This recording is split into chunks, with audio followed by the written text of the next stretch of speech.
शक्ती, बुद्धी, मुक्ती, शांती आणि गती हे सारे शब्द स्त्रीलिंगी आहेत आणि विशेष म्हणजे त्याचा अर्थ सुद्धा स्त्रीलाच शोभून दिसतो.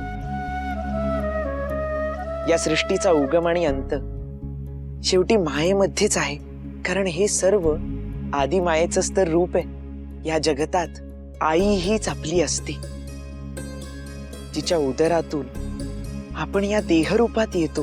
ती आपली आई, जी आपल्याला जन्म देते, जिच्या दुधामुळे आपण या सृष्टीमध्ये टिकून राहतो, जिच्या संस्कारामुळे आपण या जगतात वावरतो.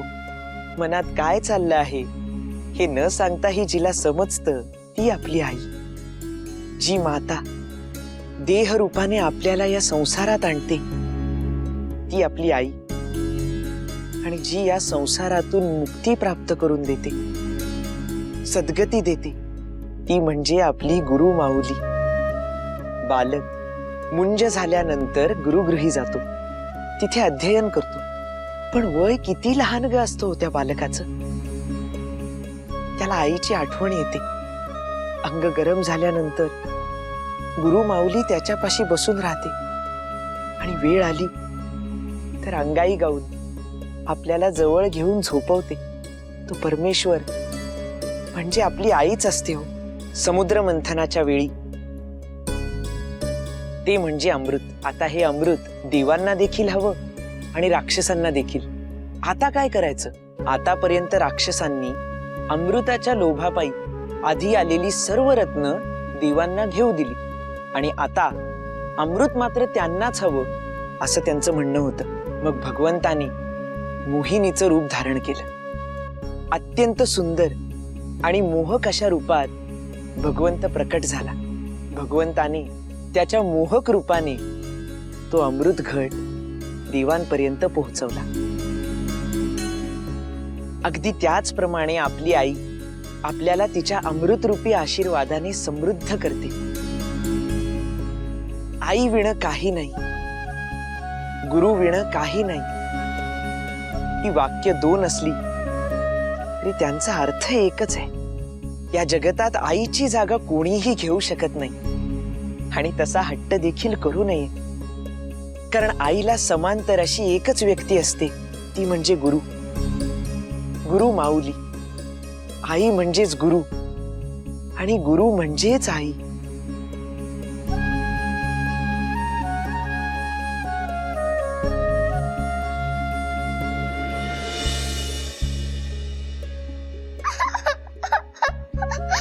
काय झालं बाळा? काय झालं बाळा? मी खेळत होते आणि नारबा दादाने मला ढकललं आणि मी पडले. अरे बापरे, बघू कुठे लागलंय आमच्या मुक्ताबाईंना.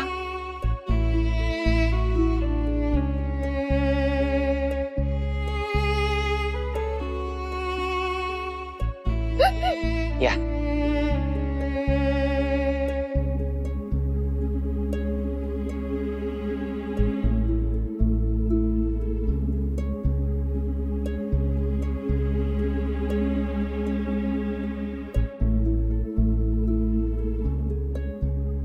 चिमणी येई, सारा खाई, मुक्तेचा बाऊ घेऊन जाई.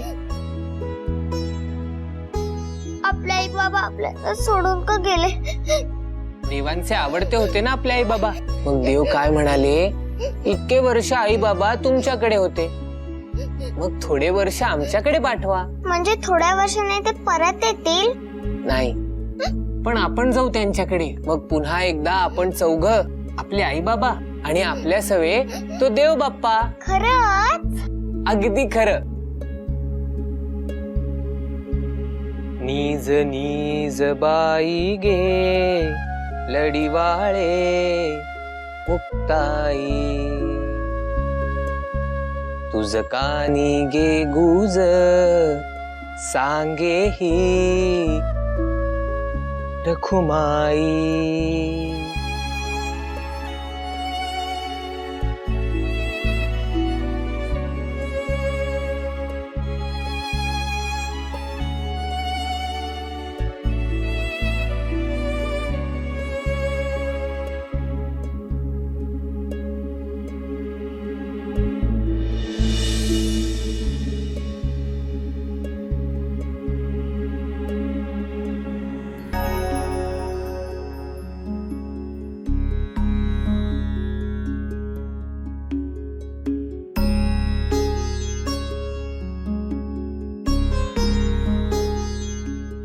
गंगा, यमुना, गोदावरी, नर्मदा, सरस्वती, कावेरी, सिंधू अशा अनेक पवित्र नद्या या विश्वात आहेत.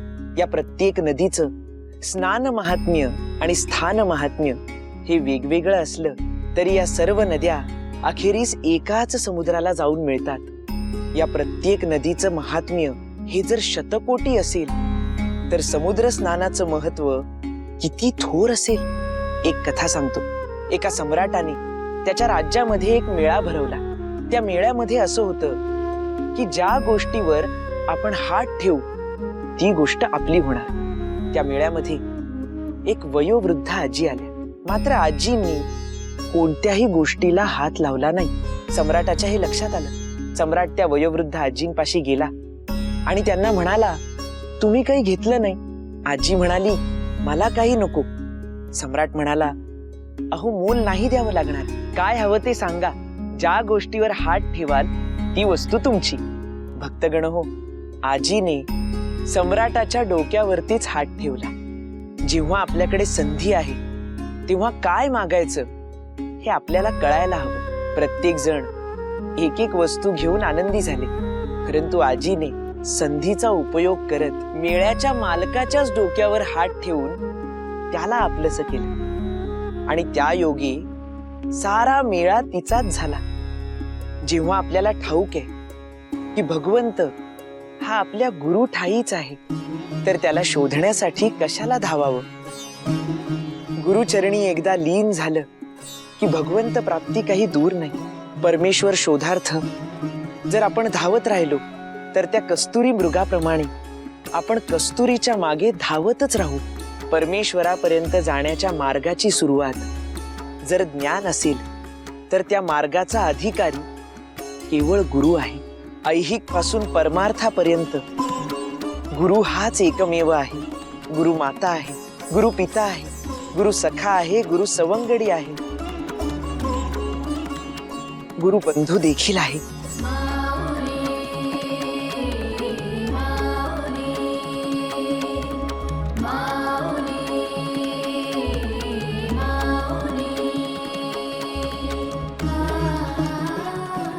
माझ्या गुरुदादाला जेवढं वंदन करावं तेवढं थोडंच आहे.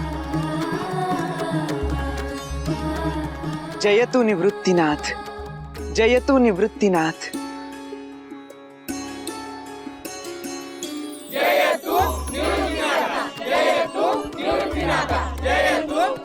जयतु निवृत्तीनाथ.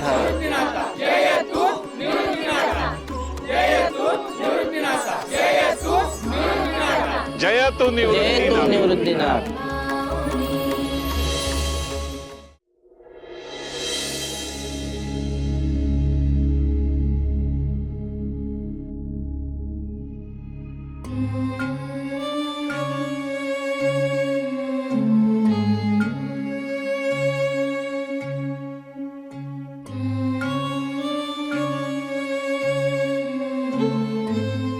बाळा, या अश्रूंना अडवू नकोस.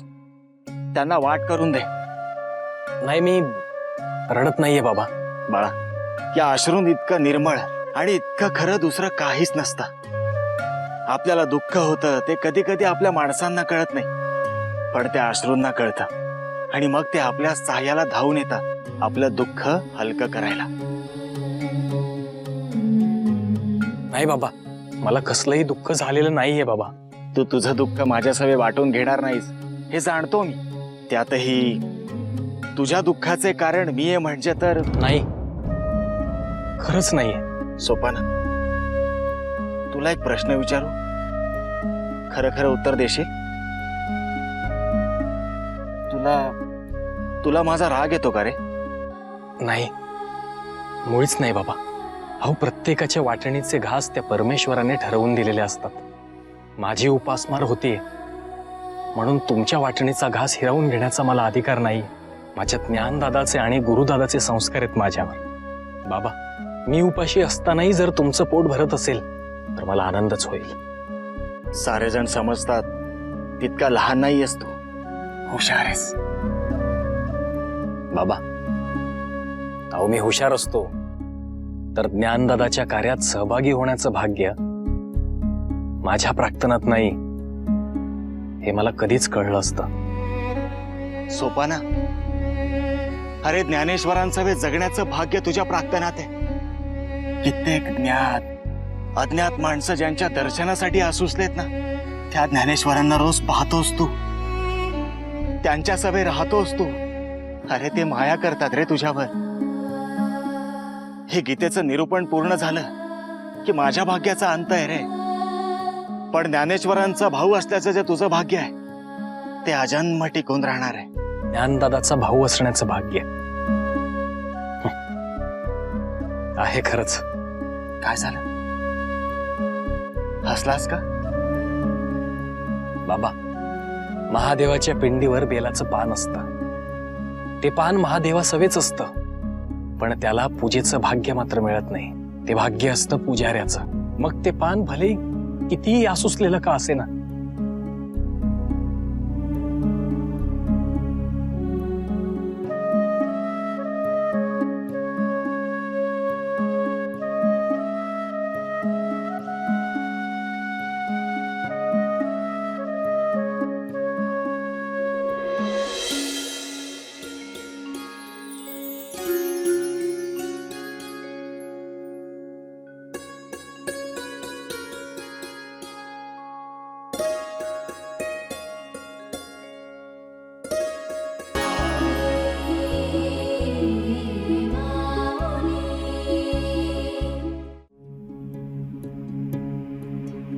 आज एका कथेपासूनच सुरुवात करू. एक भलं मोठं राज्य होतं. त्या राज्यात एक राजकन्या होती. तिचं नाव विद्योत्तमा. विद्योत्तमा ही अत्यंत विद्वान मुलगी होती. ती आता हळूहळू लहानाची मोठी होऊ लागली होती आणि तिच्या विवाहाची लगबग सर्वत्र सुरू झाली. त्या राज्याच्या सेनापतीच्या मुलाला विद्योत्तमेबद्दल प्रीती वाटत होती. ते दोघेही राजसदनात लहानाचे मोठे एकत्रच झाले होते. परंतु विद्योत्तमेला तिच्या बुद्धीचा अहंकार होता. तिने सेनापतीच्या मुलाला नकार दिला. आता मात्र सेनापतीच्या मुलाने ठरवलं की विद्योत्तमेचा विवाह हा या विश्वातील सर्वात बुद्धिहीन माणसाशी लावून दाखवेल. आता या बुद्धिहीन माणसाच्या शोधार्थ तो निघाला. अरण्यातून जात असताना त्याला एक माणूस दिसला. हा माणूस ज्या फांदीवर बसला होता तीच फांदी तोडत होता. असा हा बुद्धिहीन माणूस मिळाल्यामुळे सेनापतीच्या मुलाला अत्यंत आनंद झाला. त्याने या बुद्धिहीन माणसाला राजकन्येसमोर आणलं आणि त्याच्या सवी त्याचे 2 शिष्यही आहेत असं सांगून 2 पंडित आणले. राजकन्येने विवाहाच्या आधी शास्त्रार्थ करण्याचा पण केला. जर समोरील मनुष्य जिंकला तरच मी त्याच्याशी विवाह करेन असं ती म्हणाली. विचारलेल्या साऱ्या प्रश्नांची उत्तरं त्या शिष्यानेच दिली. जर शिष्य एवढी उत्तरं देऊ शकत असेल तर गुरु किती विद्वान असेल असंच सर्वांना वाटलं आणि राजकन्येचा विवाह त्या बुद्धिहीनाशी झाला. परंतु विवाहाच्या पहिल्या रात्रीच जेव्हा राजकन्येला कळालं की आपला विवाह हा जगातील सर्वात बुद्धिहीन माणसाशी झालाय, तेव्हा त्या राजकन्येने त्याचा अपमान केला, त्याला बोल लावले आणि त्याला हकलून दिलं. तो बुद्धिहीन माणूस अपमानित झाल्यामुळे त्याने ठरवलं की मी जगतातील बुद्धिमान माणसांपैकी एक होऊन दाखवीन. त्या बुद्धिहीनाने ज्ञानप्राप्तीसाठी एवढं कठोर तप केलं की त्याला स्वतः काली माता प्रसन्न झाली आणि त्या बुद्धिहीनाचा जगविख्यात पंडित विद्वान कालिदास झाला. जसा एका बुद्धिहीनापासून कालिदास होण्यापर्यंतचा प्रवास खडतर आहे, तसंच खडतर मार्गक्रमण केल्याशिवाय सुखाचं द्वार मिळतच नाही. जसं ज्ञान बुद्धिहीनाला कालिदास करू शकतं, त्याचप्रमाणे अनेक शब्दांना या महाभारत कथेने शास्त्राचं स्थान प्रदान केलंय.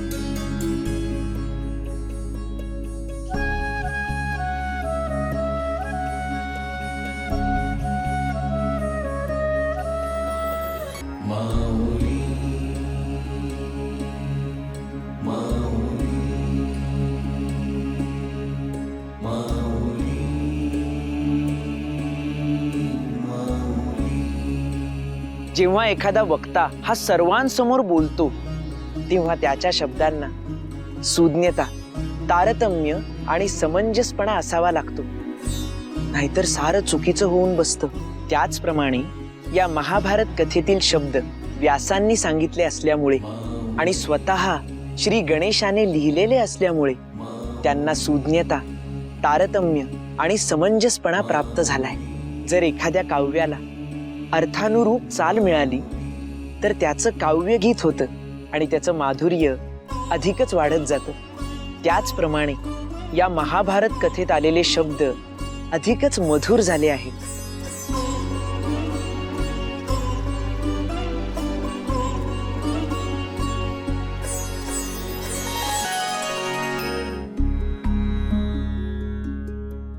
परीक्षिताचा पुत्र जन्मेजय याने आपल्या पित्याच्या मृत्यूचा प्रतिशोध घेण्यासाठी सर्पयज्ञाचं आयोजन केलं होतं. जन्मेजयाला ठाऊक होतं की आपल्या पित्याला तक्षक नावाच्या सापाने मारलं होतं. परंतु जेव्हा जन्मेजयाचा अखेरचा काळ जवळ आला तेव्हा त्याने सर्पहत्येच्या पापाचं परिमार्जन करण्यासाठी महाभारताची कथा श्रवण केली. केवळ श्रवणाने पापांचा नाश व्हावा एवढ्या ओतप्रोत पुण्याने भरलेली ही कथा आहे. जसा सूर्य उगवताच सारी सृष्टी लख्ख उजळते, त्याचप्रमाणे व्यासांनी सांगितलेली आणि श्री गणेशाने लिहिलेली ही महाभारत कथा श्रवण केल्याने संपूर्ण जीवन लख्ख उजळते. वक्रतुंड महाकाय सूर्यकोटी समप्रभ निर्विघ्नं कुरु मे देव सर्वकार्येषु सर्वदा. ऋषीवर